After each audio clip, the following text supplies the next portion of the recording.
సింహం దుర్గాదేవికి వాహనంగా ఎలా వచ్చిందో మీకు తెలుసా? ప్రాచీన కాలంలో దేవతలలో శాంతి లేకుండా అసురుల లోకంలో అహంకారం పెరిగింది. ప్రపంచం చీకటితో నిండిపోయిన సమయం అయ్యింది. ఆ సమయంలో దక్షిణ పర్వత ప్రాంతంలో ఒక దివ్య సింహం ఉండేది. ఆ సింహం ఎవరికి భయపడేది కాదు.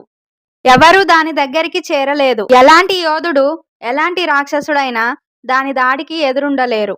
దానికి ఒకే ప్రత్యేకత. అది దేవతలకు మాత్రమే ప్రత్యక్షమయ్యేది. ధర్మం కోసం మాత్రమే యుద్ధం చేసేది.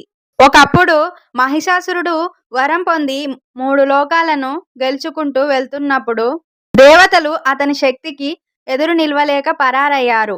దేవతలు బ్రహ్మ, విష్ణు, మహేశ్వరుల వద్దకు వెళ్లి, ప్రభు, మమ్మల్ని రక్షించండి, ధర్మాన్ని నిలబెట్టండి అని ప్రార్థించారు.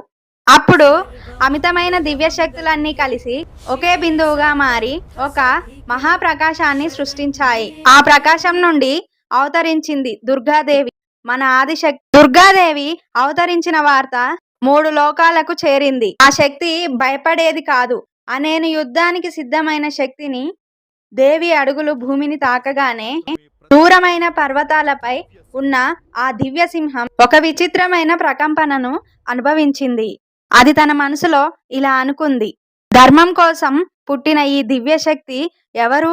ఆమె కోసం నా శక్తి అవసరం అవుతుంది. అలా ఆ సింహం మెరుపుల్లాంటి వేగంతో దేవి ఉన్న చోటుకి చేరింది. సింహం ముందుకు చేరిన దేవిని చూస్తూ సింహం నమస్కరించింది కాదు, ముందుగా ఆమె శక్తిని పరీక్షించింది. సింహం ఘోరంగా గర్జించి అన్ని దిక్కుల్ని కంపింపజేసింది. అది నన్ను ఎందుకు పిలిచారు? ఎవరు ధర్మపాలకులలో అత్యున్నతులు అని ప్రశ్నిస్తున్నట్టు దుర్గాదేవి చిరునవ్వుతో ఒక్క చూపు వేసింది. ఆ చూపులోని శాంతి, శక్తి సింహాన్ని పూర్తిగా వశం చేసుకుంది. దేవి మృదువుగా అంది: ధర్మాన్ని రక్షించడానికి నేను పుట్టాను. అసురుల అహంకారాన్ని నాశనం చేయడానికి నీవు సహాయం చేస్తావా? సింహం తల వంచి మహాగర్జనతో సమాధానం ఇచ్చింది: నేను మీ వాహనం అవుతానమ్మా అని. ఆ రోజు నుండి ఆ సింహం దేవికి వాహనం అయింది. దుర్గాదేవి వెనుక అది ప్రతీకగా నిలిచింది.